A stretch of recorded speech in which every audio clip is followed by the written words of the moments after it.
ईमान वालों तुम इस्लाम के अंदर पूरे के पूरे दाखिल हो जाओ। अगर आप पूरे के पूरे मुसलमान हैं तो आप शादी ब्याह में भी मुसलमान बनिए। सिर्फ नमाज में मुसलमान बनने से काम नहीं चलेगा, शादी ब्याह में भी आपको मुसलमान बनना पड़ेगा। और ये जहेज, इस जहेज ने तो आज जीना हराम कर दिया है समाज का। आज कितने गरीब बाप की बेटियां अपनी जवानी को पार कर रही हैं, 30 और 35 साल की हो गई हैं, और कोई वो खूबसूरत भी हैं, दीनदार भी हैं, पढ़ी लिखी भी हैं, मगर कोई उनका हाथ थामने को तैयार नहीं है, क्योंकि उनका बाप अपने होने वाले दामाद को बाइक नहीं दे सकता, 2 लाख रुपए कैश नहीं दे सकता, और जहेज नहीं दे सकता। मेरे प्यारे साथियों, इस जहेज की रस्म ने आज कितने गरीबों की बेटियों को अपने कदम हराम रास्ते की तरफ लेके जाने पर मजबूर किया है, और कितनी जवान बेटियों की जवानी ढल गई, और कितने घरों में बदकारी हो गई, और कितने बापों ने खुदकुशी कर ली और बेटियों ने खुदकुशी कर ली, मगर हमारी आंखें नहीं खुलती और हम इस रस्म से पीछा छुड़ाने को तैयार नहीं हैं, क्योंकि लालच भरा हुआ है दिल के अंदर। और निकाह के जरिए हम ये चाहते हैं कि हम अपने बेटे का सौदा कर लें, और शादी के जरिए हम पैसा कमा लें। लड़का जितना क्वालिफाइड है और लड़के के पास अगर गवर्नमेंट जॉब है, सरकारी नौकरी है, तो उतने ज्यादा जहेज की डिमांड की जा रही है। मेरे प्यारे साथियों, हमने अपनी इन हरकतों से बेटी को बोझ बना दिया है। बेटी बोझ बन गई है। आज किसी को 2 बेटियां हों और तीसरी बेटी उसको हो जाए, तो हॉस्पिटल की नर्स भी बड़ा धीरे से आके कहती है, साहब आपको बेटी हुई है। उसको पता है कि इसको कोई खुशी नहीं होगी। हाँ, बेटा अगर हुआ है तो हॉस्पिटल की नर्स भी आकर के कहेगी कि हमें मिठाई खिलाइए, हमें नजराना दीजिए, क्योंकि बेटा हुआ है तो कमा के लाएगा, और बेटी हुई है तो उसको जहेज देना पड़ेगा। हमने बेटियों को बोझ बना दिया है। मेरे प्यारे साथी, अल्लाह की कसम, अगर ये बेटियां बोझ होती तो अल्लाह अपने नबी को 4-4 बेटियां न देता। मेरे नबी को अल्लाह ने 4 बेटियों से नवाजा।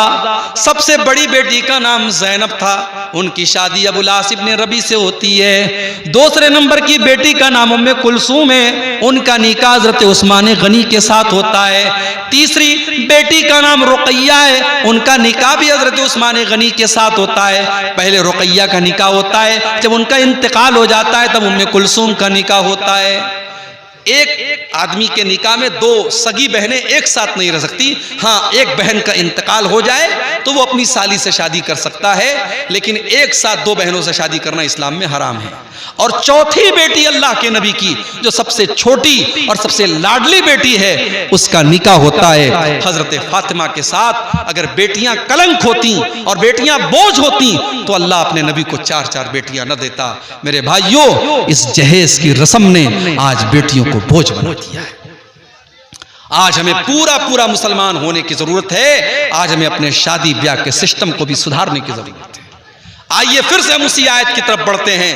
कुरान करीम के दूसरे पारे की आयत है, या अय्युहल्लज़ीना आमनू उदखुलू फिस्सिल्मि काफ़ा। ऐ ईमान वालो, तुम इस्लाम के अंदर पूरे के पूरे दाखिल हो जाओ। अखलाक कैसा है हमारा? अखलाक कैसा है हमारा? लोगों के साथ हमारा व्यवहार कैसा है? लोगों के साथ हमारा सलूक कैसा है? नमाजी तो हैं हम 5 टाइम, मगर हमारा पड़ोसी हमसे परेशान है, गांव वाले हमसे परेशान हैं, हमारी जुबान से परेशान हैं। अगर आपका अखलाक अच्छा नहीं है तो आपकी नमाज कल क़यामत के दिन आपके मुंह के ऊपर मार दी जाएगी। मेरे भाई, अल्लाह के नबी फरमाते हैं, मा मिन शैइन युज़ौ फिल मीज़ान यसक़ल मिन हुस्निल खुलुक़ि। क़यामत के दिन इंसान के नामे आमाल में सबसे वजनदार चीज अगर कोई होगी तो उसके अच्छे अखलाक होंगे। हमारे नबी का अखलाक देखो, हमारे नबी का अखलाक देखो।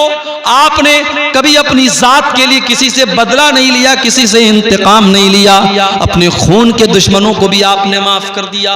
जब मक्का फतह हुआ और आपके वो दुश्मन जिन्होंने नमाज की हालत में आपके ऊपर गंदगी डाली थी, जिन्होंने आपको मक्का से निकाला था, जिन्होंने आपको बहुत तरीके की तकलीफें दी थी, आज वो सब के सब लाइन से खड़े हैं। अल्लाह के नबी पूछते हैं, बताओ तुम्हें मुझसे क्या उम्मीद है? सब के सब सर झुका करके कहते हैं, अय मोहम्मद आप तो शरीफ बाप के शरीफ बेटे हैं, आपसे अच्छी उम्मीद है। अल्लाह के नबी फरमाते हैं, जाओ मैं तुमसे वही बात कहता हूं जो यूसुफ अलैहिस्सलाम ने अपने भाइयों से कही थी, ला तसरीबा अलैकुमुल यौम, जाओ मोहम्मदुर रसूलुल्लाह किसी से बदला नहीं लेंगे, इज़हाबू अंतुम तुलका, जाओ तुम सब के सब आजाद हो।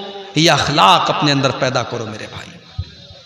आज हमारे मुल्क के हालात भी बदल रहे हैं, नफरत की हवाएं बड़ी तेजी से चल रही हैं। आपके बिहार की सरजमीन पर अभी हालात अच्छे हैं, बेहतर हैं, मगर दूसरे इलाकों के हालात बहुत ज्यादा बुरे हो रहे हैं। मगर मैं समझता हूं कि नफरत की इस आंधी को भी हम रोक सकते हैं।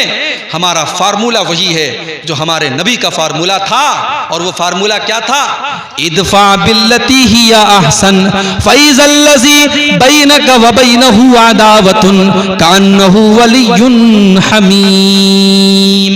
बुराई का बदला भलाई से दो, तुम्हारा कट्टर दुश्मन भी तुम्हारा जिगरी दोस्त बन जाएगा। मेरे नबी का हाल ये था कि जालिम से लिया जुल्म का बदला न किसी वक्त, जालिम से लिया जुल्म का बदला न किसी वक्त, मारा भी तो अखलाक की तलवार से मारा। मेरे नबी ने अपने दुश्मनों से भी बदला नहीं लिया, मेरे नबी ने अपने खून के दुश्मनों को भी माफ कर दिया। अपने अखलाक को बेहतर बनाओ मेरे प्यारे साथियों। और जब बात अखलाक की आई है तो सबसे पहले आपके अखलाक आपकी बीवी के साथ कैसे हैं, आपके परिवार के साथ कैसे हैं, आपके बच्चों के साथ कैसे हैं। आज तो हालात ये हैं कि आदमी जब सुबह सोया रहता है तो बच्चा स्कूल जाता है, और जब रात को घर आता है तो बच्चा सो चुका होता है। आज माँ बाप के पास अपने बच्चों के लिए टाइम नहीं है। माँ अलग मोबाइल में लगी है, बाप अलग मोबाइल में लगा है, और बच्चे अलग मोबाइल में लगे हैं। अपने बच्चों की तरबियत के लिए टाइम निकालो मेरे भाई। महाराष्ट्र के अंदर एक जगह है शोलापुर। एक मर्तबा शोलापुर में एक प्रोग्राम में मैं गया, एक साहब के घर में गया, बड़े अच्छे आदमी थे, नेक आदमी थे। उन्होंने कहा, मौलवी साहब मैं रात में जब सोता हूं तो सूरे मुल्क पढ़ के जरूर सोता हूं। अल्लाह के नबी की हदीस है कि जो रात को सूरे मुल्क पढ़ करके सोएगा अल्लाह उसको अजाब कब्र से बचाएगा। उन्होंने कहा, मौलवी साहब मैं सूरे मुल्क पढ़ करके सोता हूं, और जब मैं सूरे मुल्क पढ़ता हूं तो मेरा 4 साल का पोता जो मेरे बगल में सोता है वो अपने दादा के मुंह से सूरे मुल्क सुनता है, और मेरा पोता सूरे मुल्क सुन सुन करके पूरी सूरे मुल्क याद कर चुका है। और 4 साल के उनके पोते से जब मैंने पूछा तो उसने फर फर फर पर पूरी सूरे मुल्क पढ़ के उसने मुझको सुना दी। सूरे मुल्क अच्छी खासी लंबी सूरत है, 2-2.5 सफ़े की सूरत है, और बड़े बड़े लोगों को याद नहीं होती। 4 साल के बच्चे को याद है। क्यों? क्योंकि उसने अपने दादा को पढ़ते हुए देखा है। मेरे भाइयों, बच्चे आपकी बात बाद में देखते हैं, आपका अमल पहले देखते हैं। बच्चा जब आपको गाली देते हुए देखता है, बच्चा जब आपको गुटखा खाते हुए देखता है, बच्चा जब आपको सिगरेट पीते हुए देखता है, बच्चा जब आपको गलत काम करते हुए देखता है, बच्चा आपसे सीखता है। अपने बच्चों की तरबियत पर भी आप ध्यान दीजिए। अरबी का एक शायर कहता है, लैसल यतीमु मन इंतहा अबवाहु मिन हम्मिल हयाती व खल्लफाहु जलीला। यतीम वो नहीं है जिसके माँ बाप उसको दुनिया से छोड़ के चले जाएं। यतीम वो बच्चा नहीं है जिसकी माँ का इंतकाल हो जाए, जिसके बाप का इंतकाल हो जाए। इन्नल यतीमा हुवल्लज़ी तल्क़ा लहू उम्मन तखल्लत अव्वबन मशगूला। कहता है कि यतीम तो वो है जिसकी माँ के पास उसके लिए समय न हो, और जिसके बाप के पास उसके लिए टाइम न हो। बाप इतना बिजी हो कि बच्चे को टाइम न दे सके, और माँ इतनी बिजी हो कि बच्चे को टाइम न दे सके, वो बच्चा यतीम है, वो बच्चा यतीम है। मेरे प्यारे साथियों, आपका अखलाक समाज के साथ कैसा है ये बाद में देखा जाएगा, आपके परिवार के साथ कैसा है ये पहले देखा जाएगा। इसीलिए अल्लाह के नबी फरमाते हैं, खैरुकुम खैरुकुम ले अहलिही व अना खैरुकुम ले अहली। तो मैं सबसे बेहतरीन इंसान वो है जो अपने परिवार के लिए बेहतर हो, और मैं भी तुम्हें अपने परिवार के लिए सबसे बेहतर हूं। अल्लाह के नबी अपनी बीवियों से हंसी मजाक भी करते थे। सफर में आप जा रहे हैं, आपकी आदत थी, आप सफर में कुरानदाजी करते थे। जिस बीवी का नाम आता था उस बीवी को सफर में लेकर के जाते थे। अम्मा आयशा को लेकर के आप सफर में जा रहे हैं। रास्ते में आपने सहाबा से कहा कि तुम लोग थोड़ा आगे बढ़ जाओ। जब सहाबा आगे बढ़ गए, थोड़ा सन्नाटा हो गया। अल्लाह के नबी ने हजरत आयशा से कहा, अया आयशा ताली ओ साबिकु की, अया आयशा आ जाओ, हम दोनों दौड़ का मुकाबला करते हैं, हम दोनों रेस करते हैं, देखते हैं कि कौन आगे बढ़ता है, कौन पीछे रह जाता है। इससे एक सबक ये भी मिला कि जब बीवी के साथ आप रोमांस करें तो अकेले में करें, बीवी के साथ हंसी मजाक करें तो अकेले में करें। बीवी के साथ हंसी मजाक और रोमांस ये पब्लिक प्लेस पे नहीं किया जाता, अकेले में किया जाता। सहाबा जब आगे निकल गए और सन्नाटा हो गया, अल्लाह के नबी ने कहा, आयशा चलो हम दोनों दौड़ का मुकाबला करते हैं।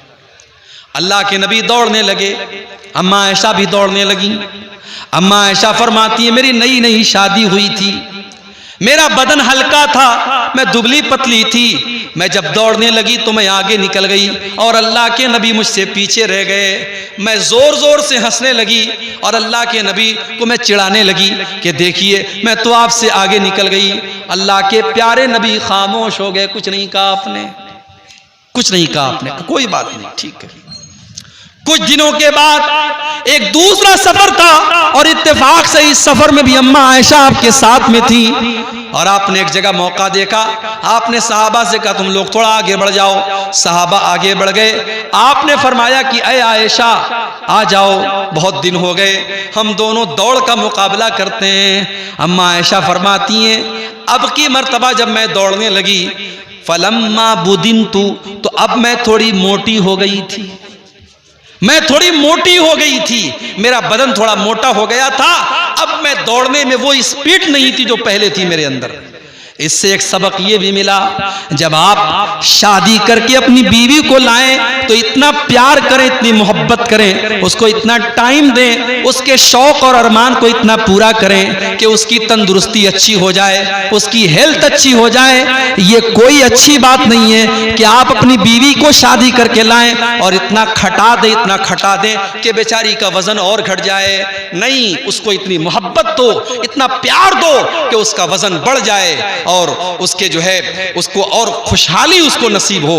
अल्लाह के नबी ने हजरत आयशा को इतनी मोहब्बत दी और इतना खुश रखा कि वो कहती है मैं मोटी हो गई थी और अब की मर्तबा जब मैं दौड़ने लगी तो इस मर्तबा अल्लाह के नबी आगे बढ़ गए और मैं पीछे रह गई। अल्लाह के नबी मुस्कुराने लगे और आपने फरमाया, हाज़िही बितिल का, अय आयशा आज मैंने उस दिन का बदला ले लिया, उस दिन तुम आगे निकल गई, आज मैं आगे निकल गया। ये थी अल्लाह के नबी की मैरिटल लाइफ, आपकी वैवाहिक जिंदगी, आपकी शादीशुदा जिंदगी। आप एक अच्छे शौहर भी थे मेरे प्यारे साथियों। अगर आप दीनदार बनना चाहते हैं तो एक अच्छे शौहर भी बनिए। एक अच्छे शौहर के बने बगैर आप दीनदार नहीं हो सकते।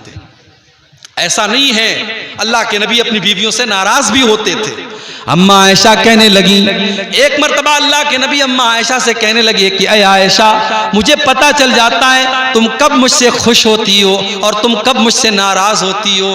कहा अल्लाह के नबी कैसे पता चल जाता है आपको? कहा आयशा जब तुम मुझसे खुश होती हो तो जब तुम कसम खाती हो तो कहती हो वह रब्बे मोहम्मदिन, मोहम्मद के रब की कसम। जब तुम मुझसे खुश होती हो तो मेरा नाम लेकर के कहती हो मोहम्मद के रब की कसम, और जब मुझसे नाराज होती हो तो कहती हो वह रब्बे इब्राहिम, इब्राहिम के रब की कसम। मैं समझ जाता हूं कि आज आयशा मुझसे नाराज है। अम्मा आयशा ने मुस्कुरा करके कहा, आय अल्लाह के नबी जब मैं आपसे नाराज होती हूँ तब भी मैं आपका नाम छोड़ती हूँ लेकिन आपको नहीं छोड़ती हूँ। आपकी मोहब्बत मेरे दिल से कभी नहीं निकलती है। मैं गुस्से की हालत में भी आपका नाम नहीं लेती हूँ मगर आपकी मोहब्बत मेरे सीने में मौजूद होती है। मेरे प्यारे साथियों, ये रिश्ता था अल्लाह के नबी का अपनी बीवियों के साथ।